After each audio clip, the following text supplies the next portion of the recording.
오늘은 이사야 3장이랑 4장을 하도록 하겠습니다. 3장에는 하나님의 심판에 대해서 나오고 그 하나님의 심판이 어떻게 임할 것인지를 이제 구체적으로 이렇게 말하고 있어요.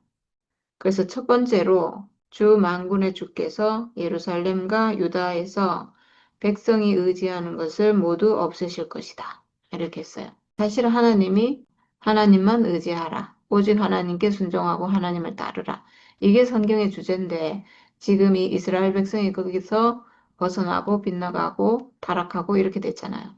그래서 하나님을 의지하지 않고 다른 걸 의지했는데 그걸 이제 다 없애겠다는 거예요. 그래서 여기 보면 구체적으로 모든 빵과 모든 물을 없애시는 그 양식까지 없애겠다. 이건 가장 기본적인 건데 이것도 없애시겠다고 하는 걸 보면 이 분노가 엄청난 거예요. 이게 이제 실제로 바벨론이 침략해 오고 전쟁하고 패하고 모든 걸 약탈당하고 뺏기고 막 이렇게 실제로 하잖아요. 이제 그렇게 하실 것에 대한 예언인 거죠. 용사와 군인과 재판관과 예언자, 점쟁이와 장로, 50부장과 기족과 군 고문관, 능숙한 마술사와 능란한 요술쟁이를 없애실 것이다. 모든 것을 다 없앤다는 거죠. 이스라엘이라는 나라를 이끌어가는 모든 지도자, 그리고 뭐 점쟁이, 마술사, 요술쟁이 이런데 이제 이런 것도 다 의지를 한다는 거예요, 사람들이. 지금도 그런 사람들이 많잖아요. 그러니까 이제 사회의 기둥이 완전히 무너질 것이다. 이렇게 했고, 내가 철부지들을 그들의 지배자로 세우고 어린 것들이 그들을 다스리게 하겠다. 이렇게 했는데 이제 완전히 어떤 지휘 체계가 흔들릴 거란 얘기인데 철부지 어린 것들 이랬는데 이걸 이제 바꿔서 생각해 보면 지배자로 세워놓은 사람들이 철부지 같고 어린애 같다. 이러면 이게 제대로 될 수가 없겠죠. 그리고 백성이 서로 억누르고 사람이 서로 치고 이웃이 서로 싸우고 젊은이가 노인에게 대들고 천한 자가 존귀한 사람에게 예의 없이 대할 것이다. 그러니까 이제 어른들의 권위가 완전히 무너지고 그런 질서가 이제 완전히 파괴될 거라는 거죠.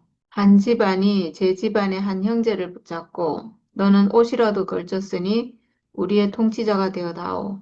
이 폐허에서 우리를 다시 일으켜다오 하고 부탁을 하여도 바로 그날로 그가 큰 소리로 부르짖을 것이다. 나에게는 묘안이 없다. 나의 집에는 빵도 없고 옷도 없다. 나를 이 백성의 통치자로 세우지 말아라.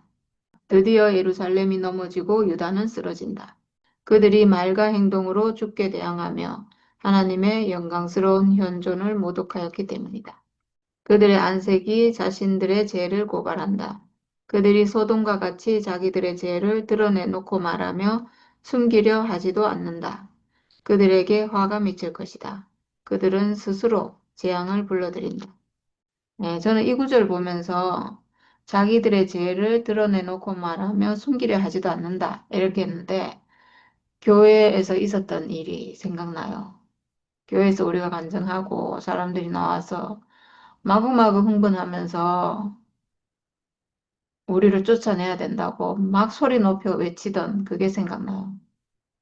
어떻게, 야, 우리는 좋은 말 했는데, 목사님께 감사하다고 했는데, 목사님으로 인해서 인생이 회복돼서 정말 감사합니다. 이 감정했는데 분노하면서 우리를 쫓아내야 된다고 그랬잖아요. 그러니까 자기들의 죄를 드러내놓고 말하며 숨기려 하지도 않는다. 그들의 안색이 자신들의 죄를 고발한다. 이게 딱 맞는 말인 것 같아요. 네. 왜 안색이 분이 나고 왜 그렇게 형제를 쫓아내야 된다고 하고 그 자체가 죄죠. 그 자체가 화가 미치는 거고 그 자체가 재앙이죠. 그런데 의로운 사람에게 말하여라. 그들에게 복이 있고 그들이 한 일에 보답을 받고 기쁨을 누릴 것이라고 말하여라. 이런 심판이 있지만 그래도 의로운 사람에게는 이런 복이 있을 거라는 거죠. 악한 자에게는 화가 미칠 것이다. 재난이 그들을 뒤덮을 것이다.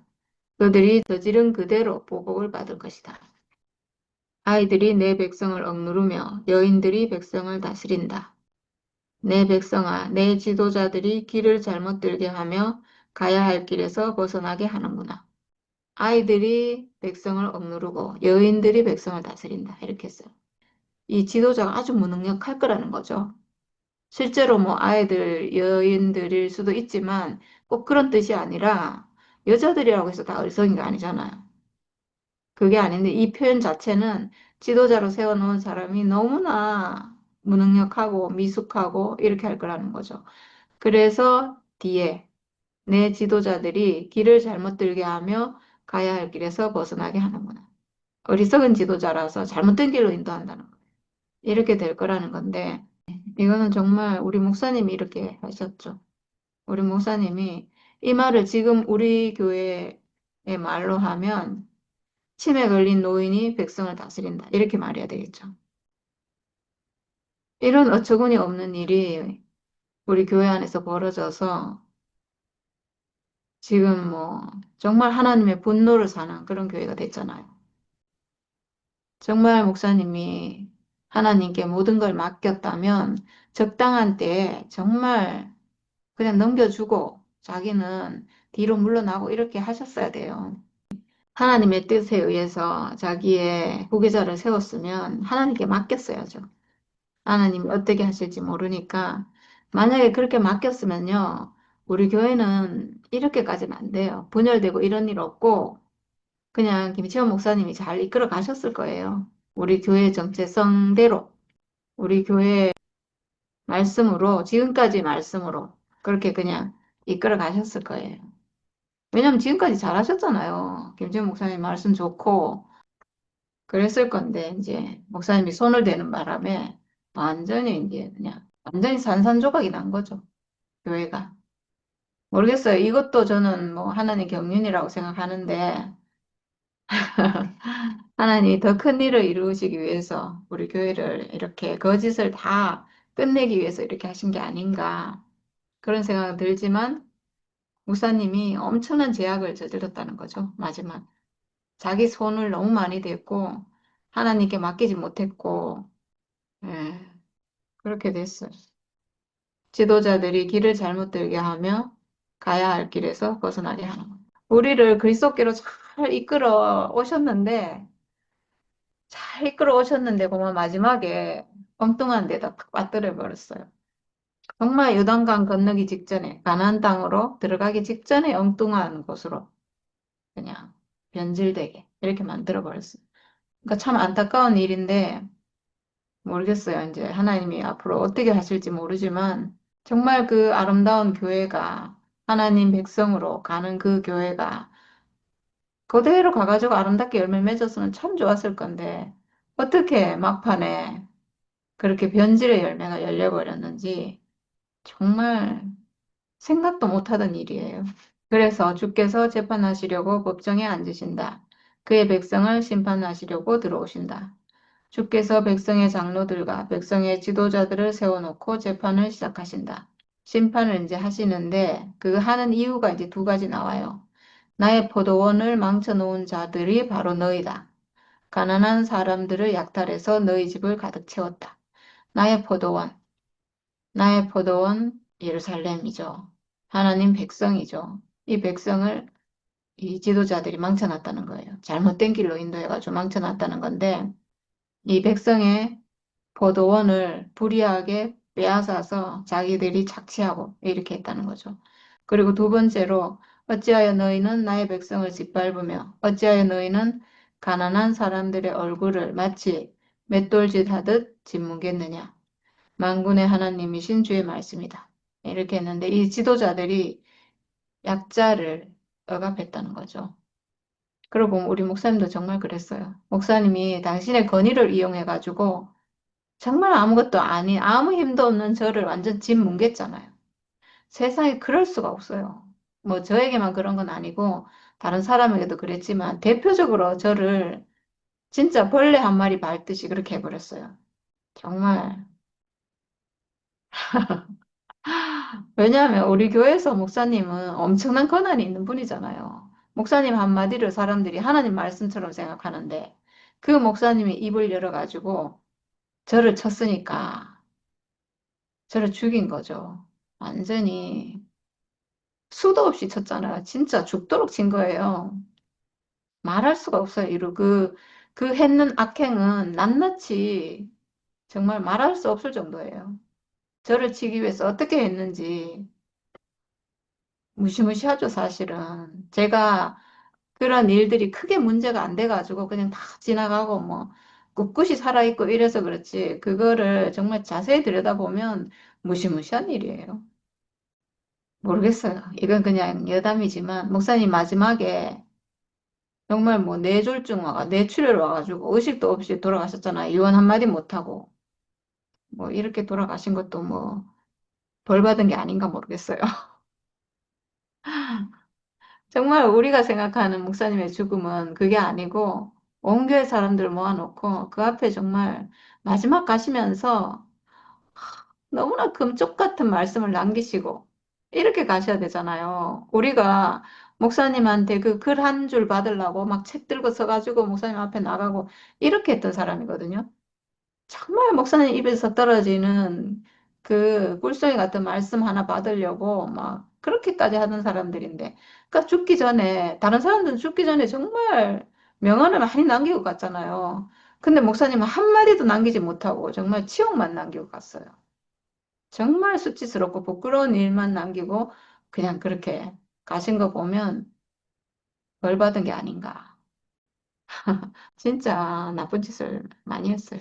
그 다음에 이제 세 번째로 여인들의 교만과 사치에 대해서 나오는데, 그러니까 여기서 여인들 그러면 남편과 아내 있잖아요. 남편의 어떠함으로 여자가 누리잖아요.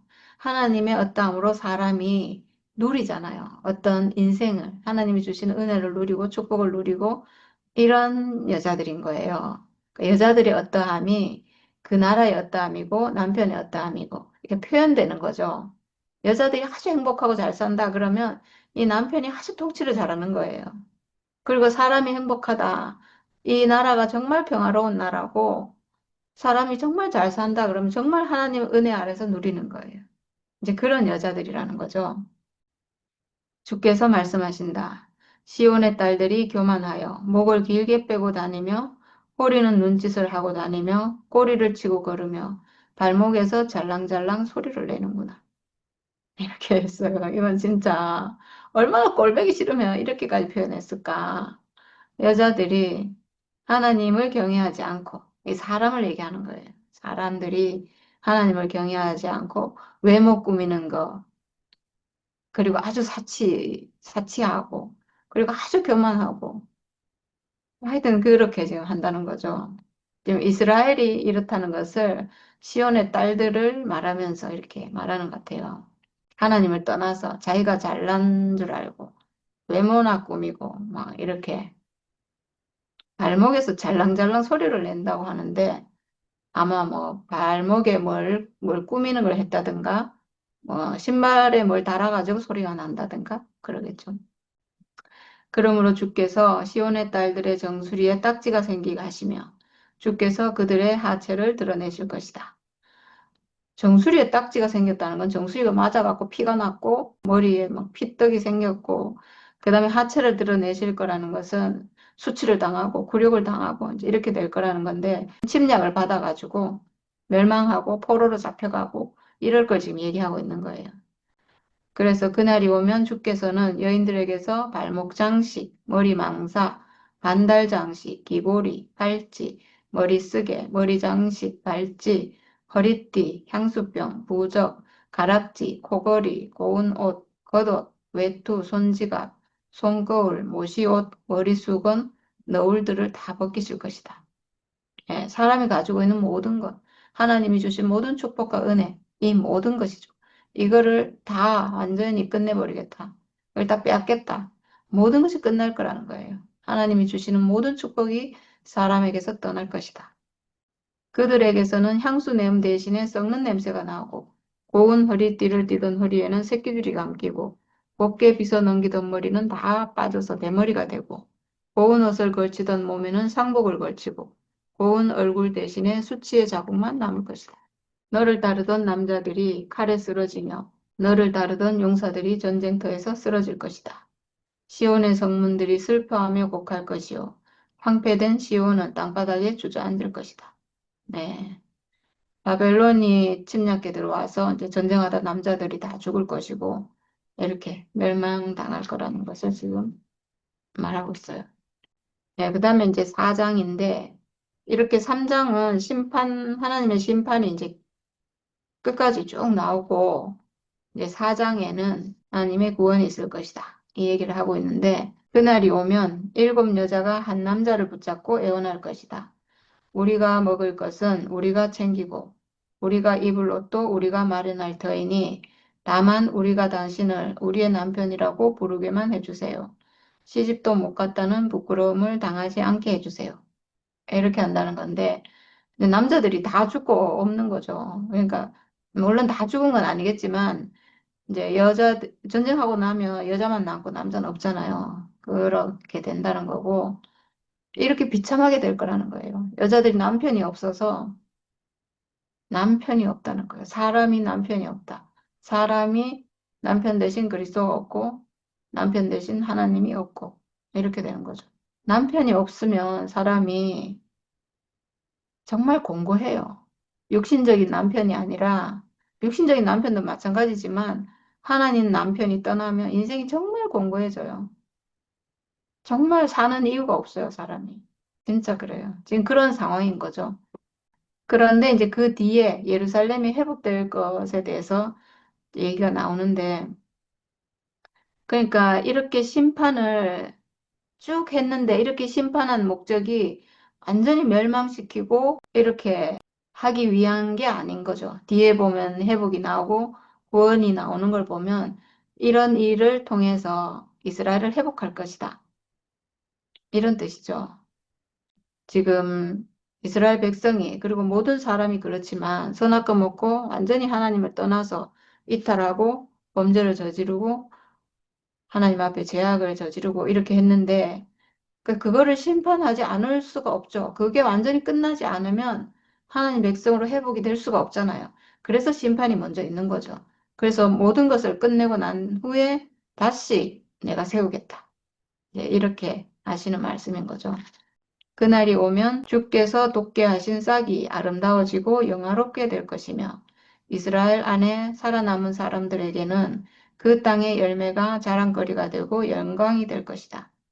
이렇게 했는데 절망의 땅에서 완전히 모든 것이 끝났으니까 이거는 정말 빛이 없는 절망이에요. 그 바벨론에 의해서 이스라엘이 그 유다 땅이 완전히 멸망하고 다 뺏기고 포로로 다 잡혀가고 막 이렇게 하는데 이 무슨 희망이 있겠어요?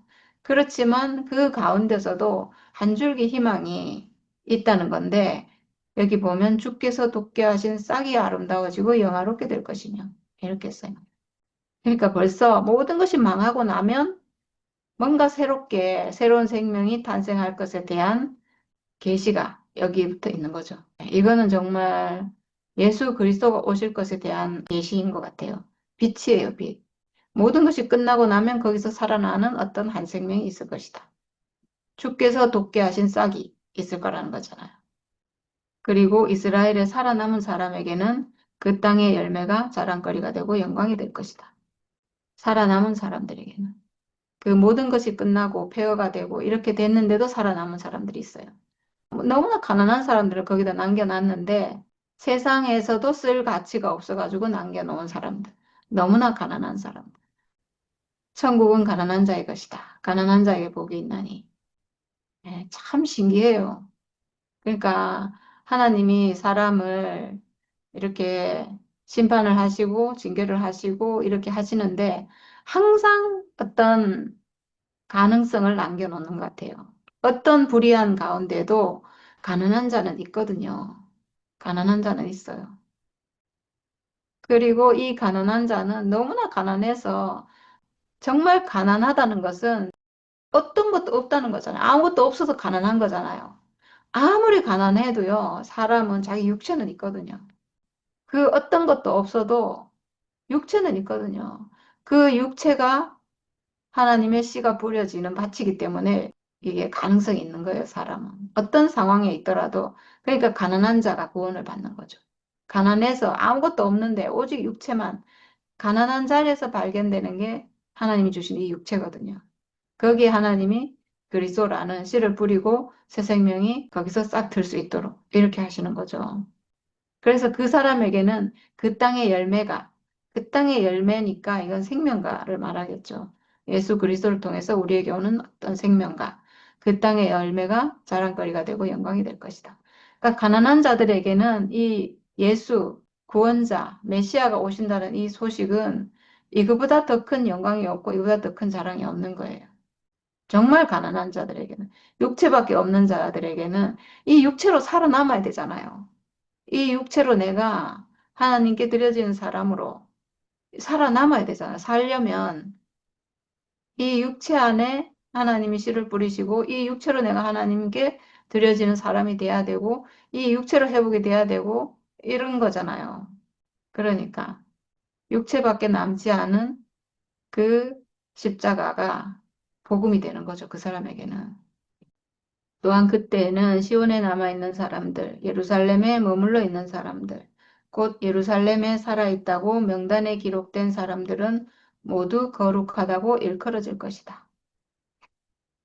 네. 여기서 이제 실제적으로 예루살렘 땅에 남아있는 사람들도 되겠지만 이게 이제 어떤 상징적인 의미로 시온에 남아있는 사람들, 하나님의 땅에 남아있는 사람들, 하나님 성전이 있는 예루살렘, 그 땅에 살고 있는 사람들, 하나님 앞에 살아있는 사람들. 너무 가난한 이 사람들은 육체밖에 남지 않아서 그냥 하나님이 없으면 안 되는 사람들이라서 하나님 앞에 살아있는 사람들이에요. 이게 참 반전이죠.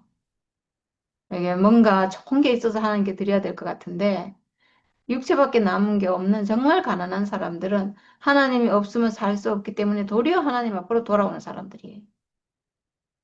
그래서 거룩하다. 하나님께 하나님 앞으로 돌아와서 하나님께 쓰이는 것 외에는 인생에 남은 것이 아무것도 없기 때문에 이 사람이 거룩한 거죠. 거룩하다는 것은 하나님께 드려지는 걸 거룩하다 하잖아요.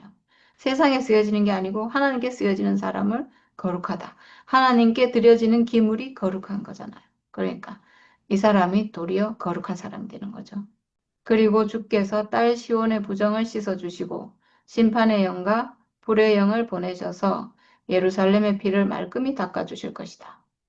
시온의 부정, 시온이랑 예루살렘은 같은 말이에요. 근데 여기 이제 시적인 표현이니까 이렇게 표현한 것 같아요. 딸 시온의 부정을 씻어주시고 예루살렘의 피를 말끔히 닦아주실 것이다. 네, 이건 오직 예수의 십자가로만 가능한 거예요. 그러니까 4장의 이 말씀은 정말 그리스도가 오실 것에 대한 예언의 말씀이죠. 이게 하나님이 지금 이렇게 회복시켜 주실 것이고 부정을 씻어 줄 것이고 이렇게 하겠다고 했는데 도대체 어떻게 그렇게 하냐고요. 방법이 없잖아요. 우리가 역사를 쭉 봐왔지만 의로운 사람이 나왔지만 또 부패하고 또 거역하고 또 이렇게 계속 그 역사를 반복하는데 이렇게 정말 깨끗하게 하나님이 회복하는 정말 모두 거룩하게 되고 이렇게 될 방법이 없잖아요. 오직 예수의 십자가밖에 없는 거예요. 그러니까 이 말씀은 예수 십자가에 대한 예표의 말씀인 거죠.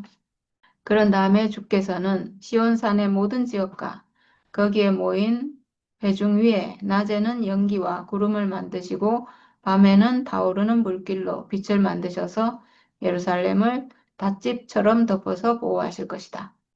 낮에는 연기, 구름, 밤에는 불길 이랬는데 이게 뭔가 딱 생각이 나죠. 그 광야를 이끌어 오실 때 모세를 통해서 인도해 오실 때 낮에는 구름 기둥, 밤에는 불 기둥. 이거는 하나님의 직접적인 인도하심이 있을 것이다. 이 말이죠. 하나님의 직접적인 인도하심. 아, 그러고 보니까 이거는 정말 사람이 이 육체를 회복할 것이다. 하나님 형상인 육체가 회복될 것이다. 이 말이네요. 왜냐하면 하나님의 직접적인 인도를 받는 건 오직 이 육체밖에 없어요. 왜냐하면 이 육체가 하나님의 형상이기 때문에. 하나님과 연합하는 존재는 이 육체거든요. 하나님이 육체를, 산원의 기능을 가진 이 육체를 당신의 형상으로 아들로 지어 놓으셨잖아요. 그러니까 이 육체가 회복될 것에 대한 말씀이네요. 참, 이거는 정말 이 육체가 회복되지 않으면 절대로 알 수 없는 말씀이에요. 우리가 실제로 회복돼서 하나님의 인도하심을 받는 인생이 회복되고 실제로 그렇게 살고 있으니까 아, 그렇구나 하고 지금 알 수 있는 거죠. 예. 그렇게 다시 하실 거라는 거예요. 실제로 이루어졌네요, 지금 우리에게. 하나님이 지금 이사야 4장에서 예언하신 이 말씀이 실제로 예수를 통해서 지금 우리 안에 성취가 됐네요. 하나님께서는 예루살렘을 그의 영광으로 덮으셔서 한낮의 더위를 막는 그늘을 만드시고 예루살렘으로 폭풍과 비를 피하는 피신처가 되게 하실 것이다. 하나님의 영광으로 덮어서 더위를 피하게 만들고 폭풍도 피하고 이 더위나 폭풍이나 비가 뭐겠어요? 선악과죠. 사람의 생각으로 들어오는 모든 부정적인 생각, 사람을 절망에 빠뜨리는 그 선악과인데 이 선악과를 이길 수 있어야 되겠죠. 그러니까 하나님의 영광으로 덮으셔서 하나님의 영광, 하나님 영광이 어디에 나타나는가? 예수의 십자가 위에 나타나셨어요. 예수께 하나님의 영광이 임했고 예수께서 십자가에 죽으셨을 때 그때 정말 무덤이 열리고 죽은 자가 살아나고 하나님의 모든 영광이 그때 나타났죠. 십자가를 통해서 우리 위에 이런 일을 하시겠다는 거죠. 완전히 회복되게 하겠다. 사람이 이런 모든 더위나 뭐 폭풍이나 비나 이런 게 문제가 안 되는 이길 수 있는 사람으로 내가 만들겠다. 이렇게 하시는 말씀이 지금 4장에 나오고요. 이렇게 하고 그러니까 3장은 심판이 나오고요. 4장은 내가 구원하겠다 하는 하나님의 구원의 말씀이 나오고 5장에는 포도원의 노래가 나와요. 포도원 노래인데 이게 참 문학적이에요. 한번 읽어보겠습니다. 내가 사랑하는 이에게 노래를 해주겠네. 그가 가꾸는 포도원을 노래하겠네. 내가 사랑하는 사람은 기름진 언덕에서 포도원을 가꾸고 있네. 여기서 사랑하는 이는 하나님 지으신 사람이에요. 그리고 이 사람에게 동산을 경작하라고 하셨죠. 하나님의 동산. 이 육체가 하나님이 오셔가지고 사실 동산인데 아주 기름진 언덕이죠. 왜냐하면 하나님이 주신 거잖아요. 이 육체는 하나님 만들어 주셨으니까 아주 아름다운, 아주 기름지고 풍성한 그런 동산인 거예요. 거기서 포도원을 우리가 가꾸고 있었죠. 땅을 일구고 돌을 골라내고 아주 좋은 포도나무를 심었네. 사람에게 아주 좋은 포도나무를 심었죠. 어떤 포도나무인가? 그리스도라는 포도나무를 심은 거예요. 그리스도의 열매가 나오는 아주 풍성한 인생의 모든 기쁨과 만족과 행복과 감사가 나오는 이런 인생을 심은 거예요. 그 한 가운데 망대를 세우고 거기에 포도주 짜는 것도 파놓고 좋은 포도가 맺기를 기다렸는데 열린 것이라고는 들포도뿐이었다네. 그렇게 심고 그렇게 가꾸었는데 마지막에 열매가 참 포도가 나오지 않고 들포도가 나온 거예요. 이게 정말 하나님이 사람에게 하시는 그냥 한탄이거든요. 너무나 슬픈 시예요. 이 사람을 정말 너무나 아름답게 지었는데, 너무나 영광스럽게 지었는데, 그래서 거기서 정말 아름다운 열매가 사람을 통해서 나와야 되는데, 그리스도 열매. 그리스도 열매는 정말 아름다운 거잖아요. 우리가 예수 그리스도를 정말 흠모하는데, 정말 아름다운 인격이잖아요. 그 열매가 나와야 되는데, 사람에게 나온 게 들포도뿐인 거예요. 먹을 수 없는, 도저히 먹을래야 먹을 수 없는 그런 것만 나왔다는 거예요. 우리 교회도 마찬가지예요. 우리 교회가 정말 아름다운 교회고 하나님이 이끌어 가시고 이렇게 우리는 거기서 정말 좋은 열매가 나와서 하나님께 드릴 게 있는 하나님이 정말 기뻐하시는 하나님께서 경륜이 완성되는 그런 교회로 성취가 될 줄 알았어요. 근데 마지막에 들포도가 열린 거예요. 너무나 안타깝게 정말 슬프게 예루살렘 주민아 유다 사람들아 이제 너희는 나와 나의 포도원 사이에서 한번 판단하여 보아라. 내가 나의 포도원을 가꾸면서 빠뜨린 것이 무엇이냐? 내가 하지 않은 일이라도 있느냐? 나는 좋은 포도가 맺기를 기다렸는데 어찌하여 들포도가 열렸느냐. 이제 내가 내 포도원에 무슨 일을 하려는지를 너희에게 말하겠다. 울타리를 걷어치워서 그 밭을 못쓰게 만들고 땅을 허물어서 아무나 그 밭을 짓밟게 하겠다. 내가 그 밭을 황무지로 만들겠다. 가지치기도 못하게 하고 북주기도 못하게 하여 찔레나무와 가시나무만 자라게 하겠다. 내가 또한 구름에게 명하여 그 위에 비를 내리지 못하게 하겠다. 이스라엘은 만군의 주의 포도원이고 유다 백성은 주께서 심으신 포도나무다. 주께서는 그들이 선한 일 하기를 기대하셨는데 보이는 것은 살육뿐이다. 주께서는 그들이 옳은 일 하기를 기대하셨는데 들리는 것은 그들에게 희생된 사람들의 울부짖음뿐이다. 네. 너무나 정말 한탄이죠, 하나님이. 포도나무를 심었는데 들포도가 열렸고 그래서 이제는 짓밟게 하겠다. 이젠 도저히 어떻게 할 수 있는 수준이 아니에요. 이스라엘의 그 거역과 부패, 이게 하나님이 어떻게, 어떻게 할 수 있는 상태가 아니에요. 이거는, 왜냐하면 해봤잖아요.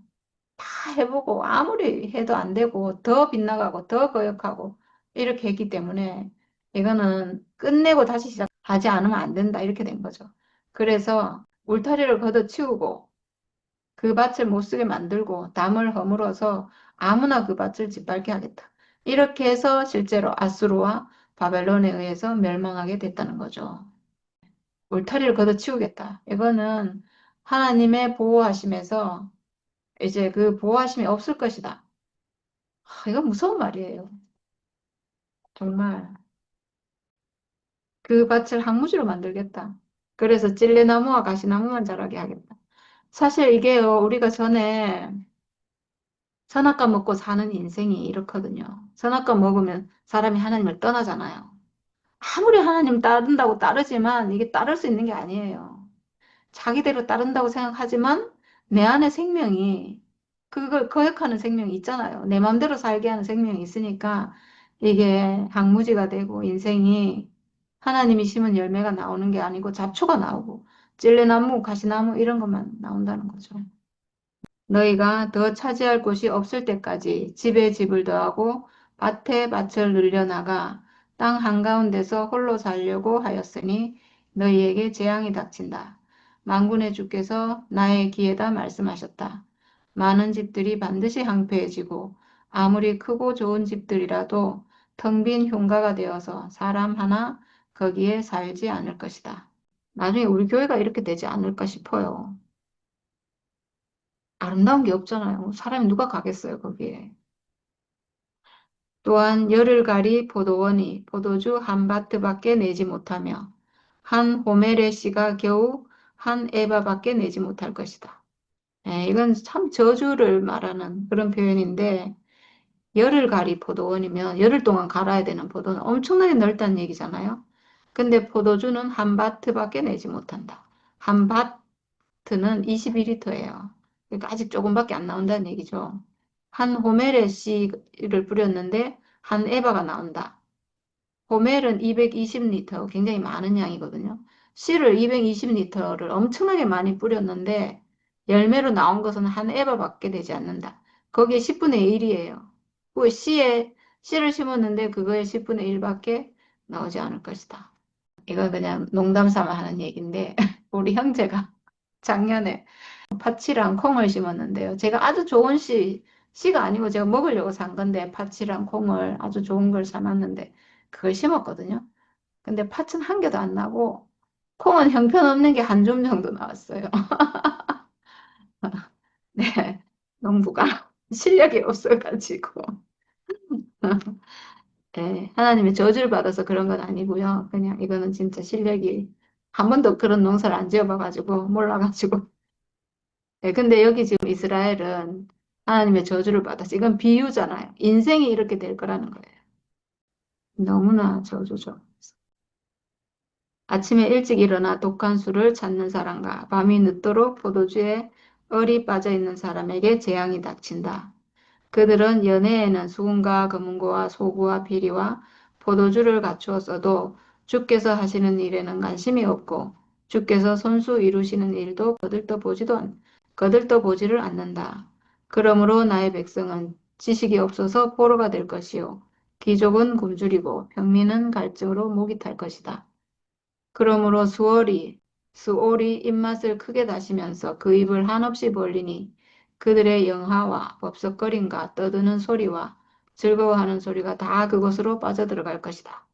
네, 스올은 죽은 자가 가는 곳, 아주 이런 곳이잖아요. 그 입을 벌려가지고 그걸 다 삼킬 거라는 거죠. 아주 무서운 저주의 말이죠.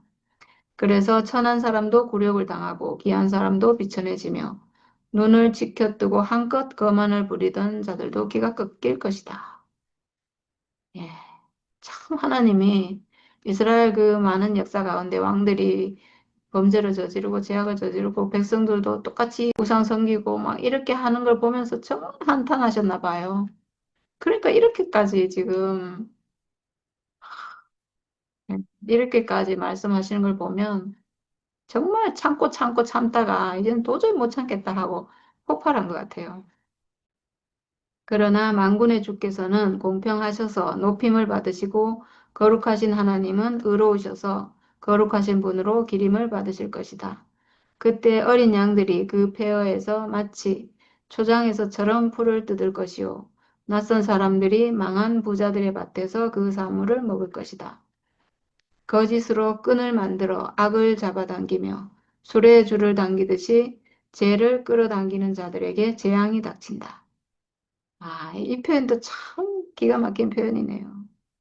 거짓으로 끈을 만들어 악을 잡아당기고 수레에 줄을 당기듯이 죄를 끌어당긴대. 이렇게 죄를 짓는데 그냥 짓는 것도 아니고 막 아주 끌어당기듯이 아예 죄 짓기로 작정한 사람들처럼 이렇게 한다는 거죠. 이런 사람에게 재앙이 닥칠 것이다. 기껏 한다는 말이 하나님대로 서두르시라고 하여라. 그분이 하고자 하시는 일을 빨리 하시라고 하여라. 그래야 우리가 볼 게 아니냐. 계획을 빨리 이루시라고 하여라. 이스라엘의 거룩하신 분께서 세우신 계획이 빨리 이루어져야 우리가 그것을 알 게 아니냐 하는구나. 네, 이건 진짜 뭐 하나님을 조롱하는 말이죠. 네, 하나님 하시는 일을 우리가 뭐 이래라 저래라 할 수 없잖아요. 근데 이제 그러니까 하나님이 심판하겠다고 하니까 진짜 심판하는지 한번 보자. 빨리 하시라고 해라. 이렇게 하는 말이죠. 악한 것을 선하다고 하고 선한 것을 악하다고 하는 자들. 어둠을 빛이라고 하고 빛을 어둠이라고 하며 쓴 것을 달다고 하고 단 것을 쓰다고 하는 자들에게 재앙이 닥친다. 스스로 지혜롭다 하며 스스로 슬기롭다 하는 그들에게 재앙이 닥친다. 포도주쯤은 말로 마시고 온갖 독한 술을 섞어 마시고도 끄떡도 하지 않는 자들에게 재앙이 닥친다. 그들은 뇌물을 받고 악인을 의롭다고 하며 의인의 정당한 권리를 빼앗는구나. 그러므로 지푸라기가 불길에 휩싸이듯 마른 풀이 불꽃에 타들어가듯 그들의 뿌리가 썩고 꽃잎이 말라서 티끌처럼 없어질 것이다. 그들은 만군의 주의 율법을 버리고 이스라엘의 거룩하신 분의 말씀을 멸시하였다. 그러므로 주께서 백성에게 진노하셔서 손을 들어 그들을 치시니 산들이 진동하고 사람의 시체가 거리 한가운데 버려진 쓰레기와 같다. 그래도 주께서는 진노를 풀지 않으시고 심판을 계속하시려고 여전히 손을 들고 계신다. 주께서 깃발을 올리셔서 먼 곳의 민족들을 부르시고 휘파람으로 그들을 땅끝에서부터 부르신다. 그들이 달려오고 있다. 지금부터는 조금 긍정적인 얘기가 나와요. 그러니까 이스라엘에는 하나님 진노하셔서 이렇게 심판을 계속하시려고 여전히 손을 들고 계시는데 이제 또 한민족을 부르신다는 거예요. 멀리서. 이거는 또 예수로 인해서 거듭난 어떤 한민족을 말씀하시는 게 아닌가. 이게 표현이요. 아주 시적이고 비유고 이래가지고 이거는 진짜 우리가 생명 안에서 해석할 수밖에 없는 것 같아요. 그들이 달려오고 있다. 그들 가운데 아무도 지쳐 있거나 비틀거리는 사람이 없고 졸거나 잠자는 사람이 없으며 허리띠가 풀리거나 신발끈이 끊어진 사람이 없다. 그들의 화살은 예리하게 날이 서 있고 모든 할시위는 쏠 준비가 되어 있다. 달리는 말 발굽은 부싯돌처럼 보이고 병거 바퀴는 해오리 바람과 같이 구른다. 그 군대의 함성은 암사자의 표효와 같고 그 고함 소리는 새끼 사자의 으르렁거림과 같다. 그들이 소리치며 전리품을 움켜가 버리나 아무도 그것을 빼앗지 못한다. 바로 그날에 그들이 이 백성을 보고서 바다의 성난 파도같이 함성을 지를 것이니 사람이 그 땅을 둘러보면 거기에는 흑암과 고난만 있고 빛마저 구름에 가려져 어두울 것이다. 예, 이렇게 5장이 끝납니다. 거역한 백성에게는 하나님의 진노가 임할 것이고 하나님의 심판, 완전한 멸망이 이를 것이고 그렇지 않은 한 백성이 하나님이 심은 그 씨로 인해서 한 백성이 나올 것이다. 이런 말씀인 것 같아요. 계속 심판과 구원이 함께 이렇게 지금 가고 있어요. 그러니까 하나님이 완전히 멸망시키는 게 목적이 아닌 거죠. 사실은. 하나님은 어찌해서든 당신의 뜻을 이루어야 되는 거예요. 어찌해서든. 하나님 백성으로 지금 부른 이 백성이 지금 범죄하고 타락하고 완전히 빗나갔으니까 이걸 돌이킬 방법이 없으니까 아무리 해도 안 되니까 이 백성을 진멸하긴 하지만 그렇지만 또 한 씨를 남겨놓고 구원의 문을 또 열어놓고 그래서 결국은 예수께서 오시는 이런 역사로 이어져서 거기서 한 민족이 일어나고 그러니까 하나님은 항상 구원의 문을 열어놓으시는 것 같아요. 구원의 문을 열어놔서 우리가 있는 거죠. 만약에 이게 없으면 예수도 없고 그냥 뭐 멸망이죠. 뭐 인생의 역사는 그냥 이걸로 끝이잖아요. 이스라엘이 멸망하고 아마도 하나님과 사람의 관계는 그냥 끝나버렸을 거예요. 근데 하나님은 그렇게 하실 수가 없는 거죠. 하나님은 절대로 사람을 포기할 수 없는 거예요. 왜냐하면 너무 잘 지어놨거든요, 사람을. 당신의 형상, 당신의 아들, 당신의 표현체, 당신의 대리자, 그리고 당신의 신부로 너무 아름답게, 너무 온전하게, 너무 안전하게 잘 지어놨어요. 너무 아름다운 포도원으로 너무 잘 지어놨으니까 이걸 포기할 수가 없는 거예요. 그래서 우리 하나님은 어떤 상태에서도 구원의 길을 한 문을 열어놓으시는 거예요. 다 끝났을지라도 내가 또 한 씨를 남기겠다. 또 내가 뿌린 한 싹이 날 것이다. 이렇게 하잖아요. 그러니까 어찌해서든 하나님은 사람을 구원하시기를 원하는 하나님이세요. 그래서 결국 예수께서 오셨고, 그래서 구원의 방법을 죽음 안에 열어놓으신 거예요. 죽음 안에. 이 사람 안 되는구나. 아무래도 안 되는구나. 너무 연약해서 이게 그러니까 육체로 지어졌고 산원의 기능을 가졌고 하나님을 표현하는 형상으로 너무 온전한데 이 산원의 기능 생각으로 표현하잖아요. 이 생각 안에 다른 생각이 들어오기가 너무 쉬운 거예요. 그래서 사탄이 선악과를 먹여서 이탈시키고 그래서 거기에 종노릇하고 그렇게 해서 이게 아무래도 안 되니까 이런 방법 저런 방법 아무래도 안 되니까 결국은 예수의 죽음 안에 그 길을 완성해 버린 거예요. 아, 그런 거 다 필요 없다. 뭐, 하나님 따르고, 뭐, 순종하고, 뭐 많잖아요. 막 그런 거 싹 다 필요 없다. 아무것도 필요 없다. 그냥 죽음 안에서 하나 되기만 하면 된다. 그 운명 안에서 하나 되기만 하면 된다. 근데 이미 하나거든요. 하나님이 지어놓으신 운명으로 우리는 자동으로 하나기 때문에 그냥 그냥 문을 없애버렸어요.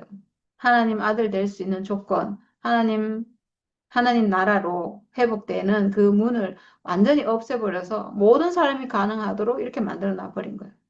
이게 하나님의 사랑이에요. 사람을 향한 하나님의 사랑이 구약의 역사 가운데 쭉 내려오시다가 예수를 통해서 그냥 문들이 그냥 다 활짝 열려버리고 없어져 버렸어요. 이렇게 예수의 십자가는 이런 하나님의 은혜고 사랑인 거예요. 그래서 우리가 지금 이렇게 하나님 은혜를 노래하고 있잖아요. 회복이 돼서. 하나님 원하는 그 사람으로 회복이 돼서 지금 하나님의 구원의 역사를 찬양하고 하나님의 은혜를 노래하고 하나님의 사랑을 감사하고 이렇게 하고 있는데 우리 하나님 얼마나 기뻐하실까? 하나님 이 사람 보기를 원하셨거든요.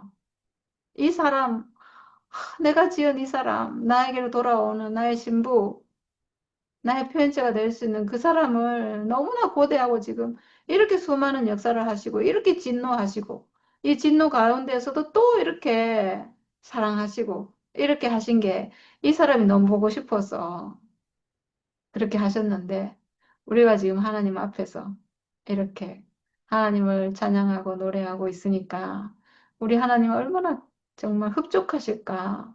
정말 모든 영광과 모든 찬양과 하나님께 이 영광을 정말 돌려드리고 싶습니다.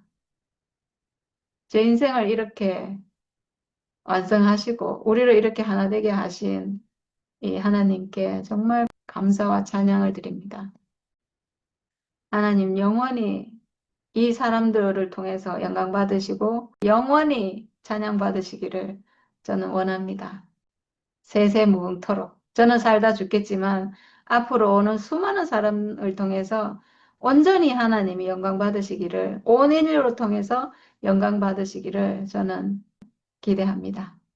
네, 감사합니다. 뭐, 오늘 벌써 이사야서 결론 났네, 또. 아, 결론 났나? 이렇게 하면 결론이죠.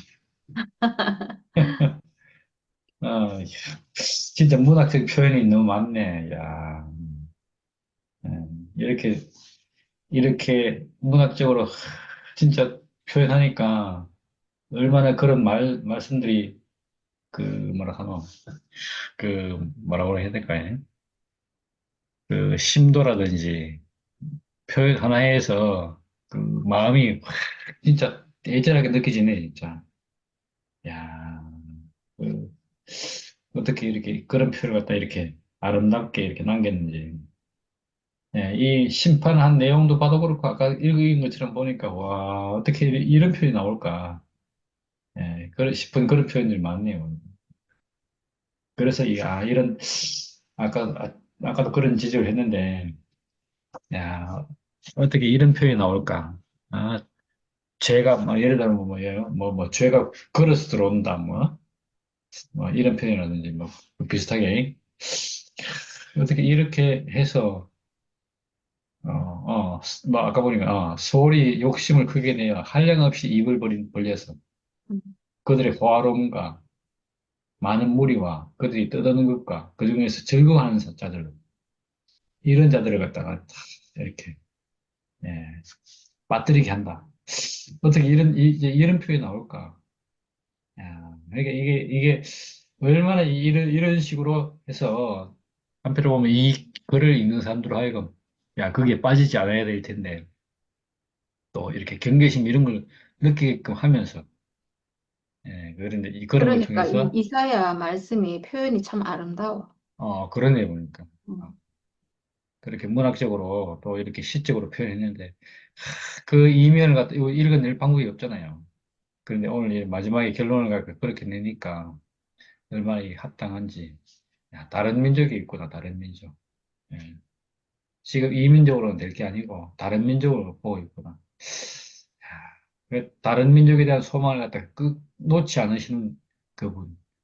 예, 이사야는 막 하나님이 그렇게 하실 것이라는 그런 항상 그 소망이 있는 사람으로, 예, 그래 보이네요.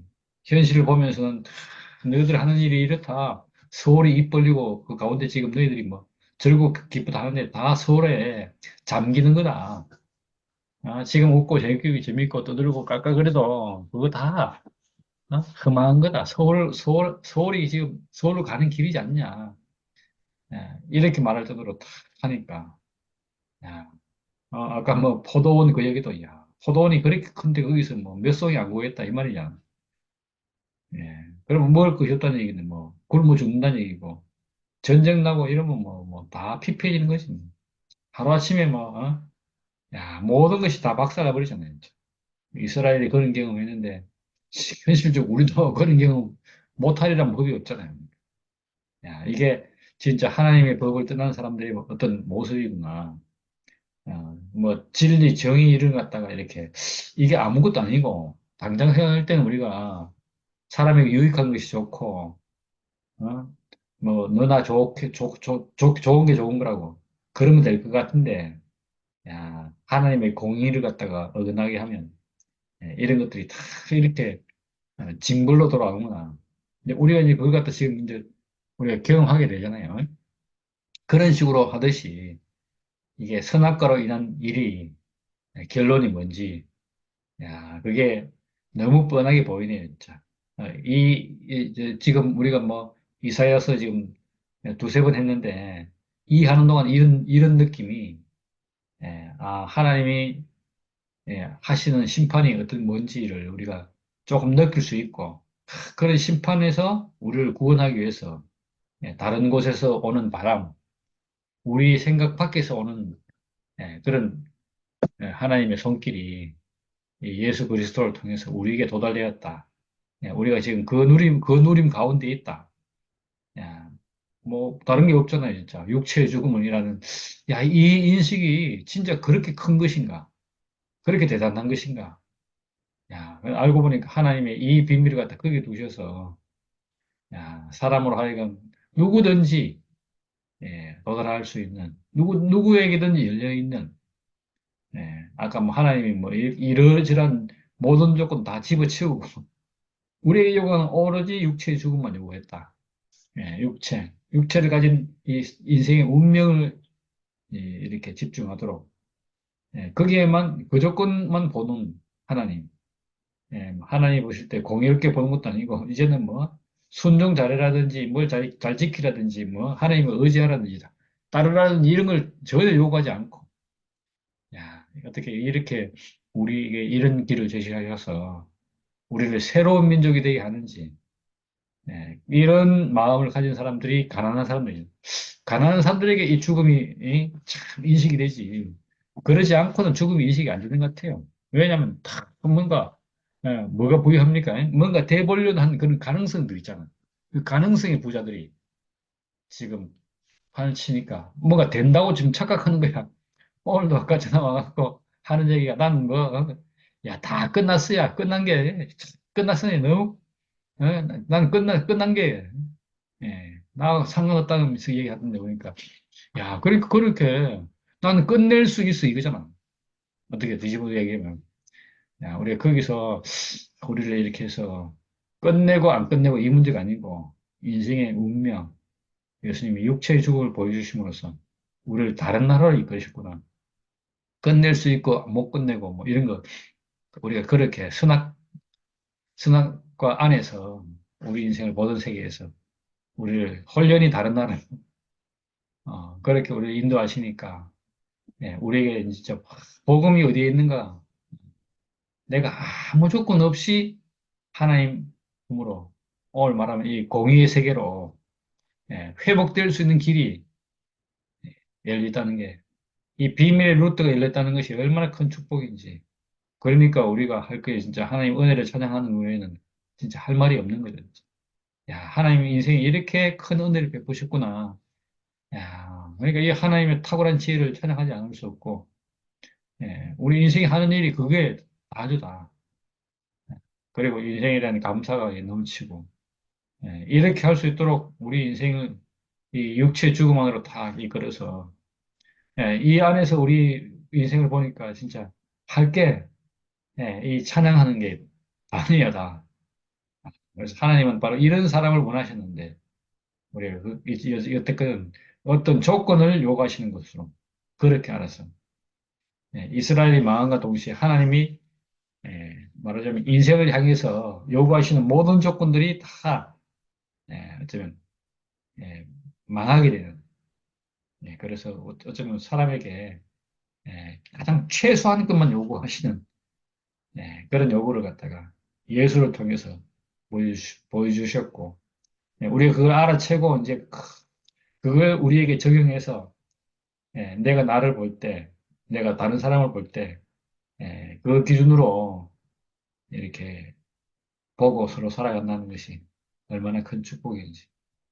하나님 사랑해 주신 이 시각 안에서 인생을 우리가 볼 수 있도록, 그런 민족으로 우리가 거듭날 수 있도록 우리에게 이렇게 우리 인생에서 그런 기회가 허락되었다는 것이 너무나 크나 큰 축복입니다.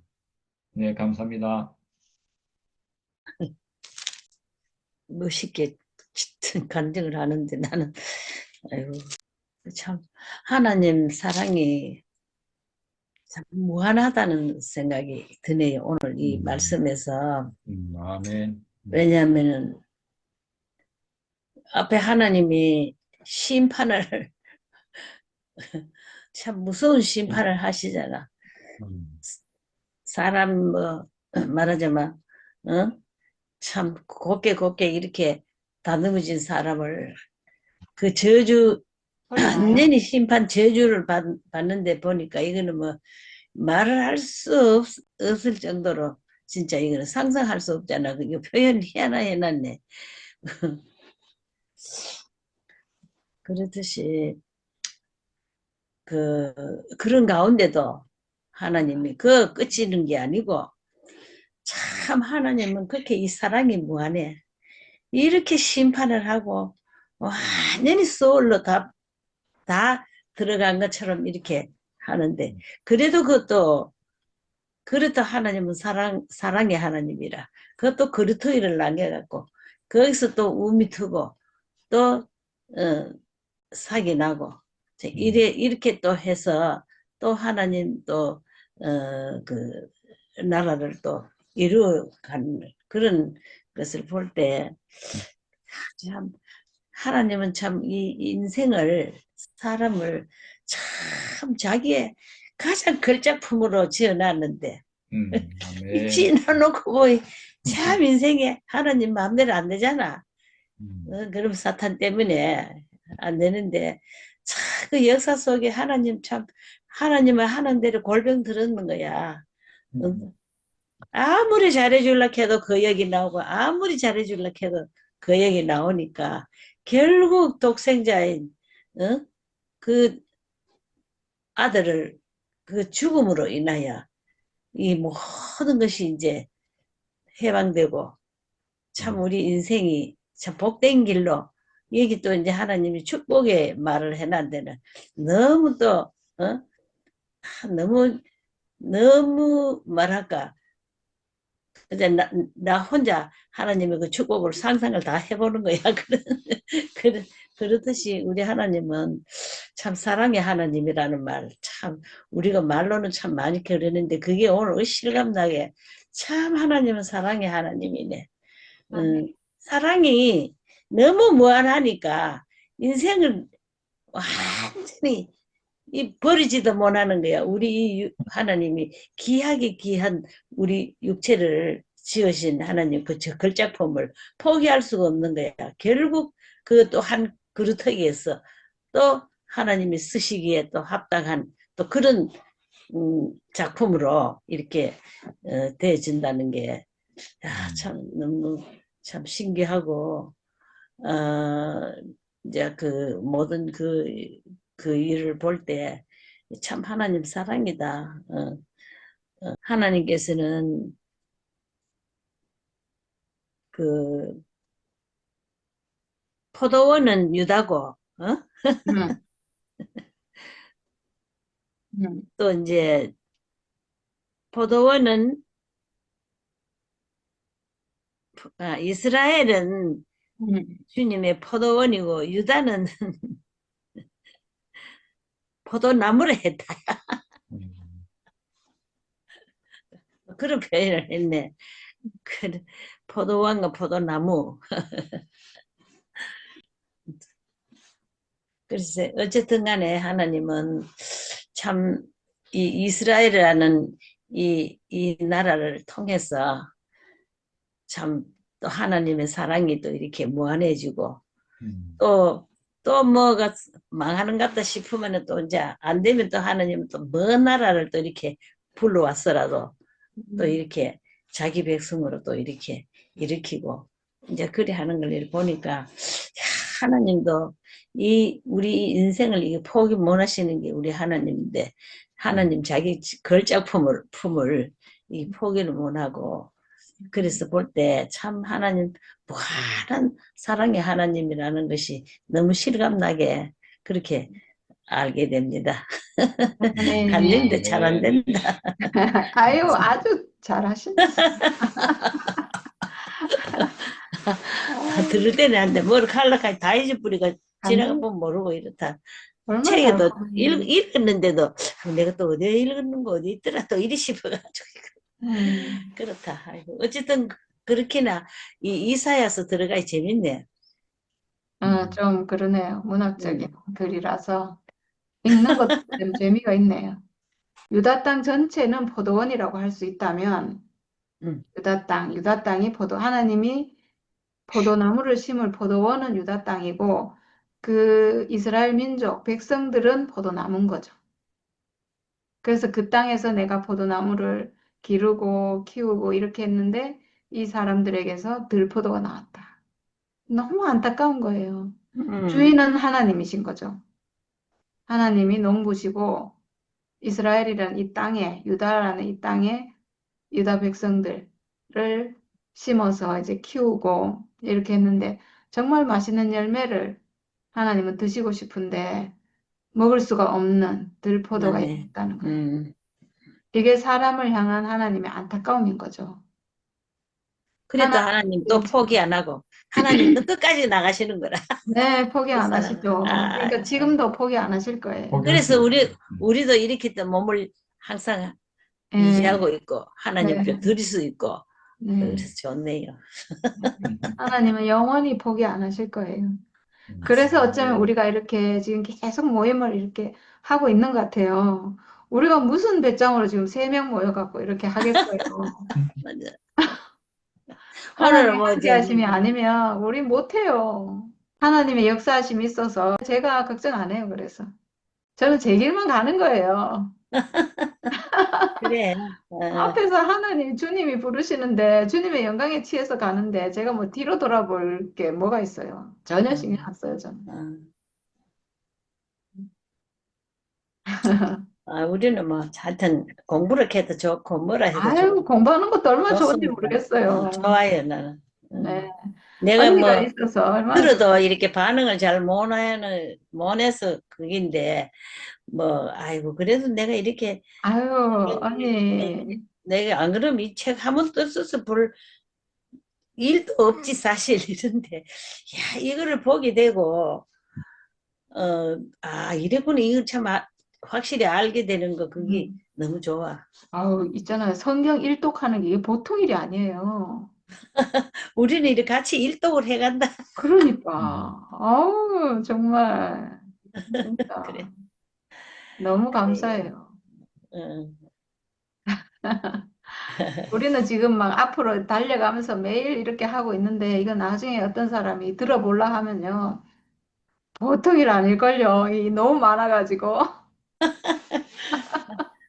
뭐, 왜 됐든지 지나가면 난 아무것도 모르겠다. 그러니까 저도 뭐 해가지고 뭐 열심히 올리긴 올리는데 이 양이요 엄청나게 응, 많아요 이제. 맞아. 네가 해먹는다. 아니 애는 아니고 저도 즐겁게 하죠. 응, 즐겁게 이거 안 하면 저는 또 뭐 하겠어요. 인생이 허무해가지고 또 뭐 허무에 빠져 있을 사람인데 이거 하니까 감사하죠 도리어. 그러나. 네, 아마 이래 좋고 저래 좋네, 여튼. 네 모든 것이 하나님 은혜입니다 진짜. 아멘. 아멘. 자, 오늘은 여기서 마칠까요? 그럴까요? 안녕. 안녕. 아유 너무 좋네요. 즐겁습니다. 네.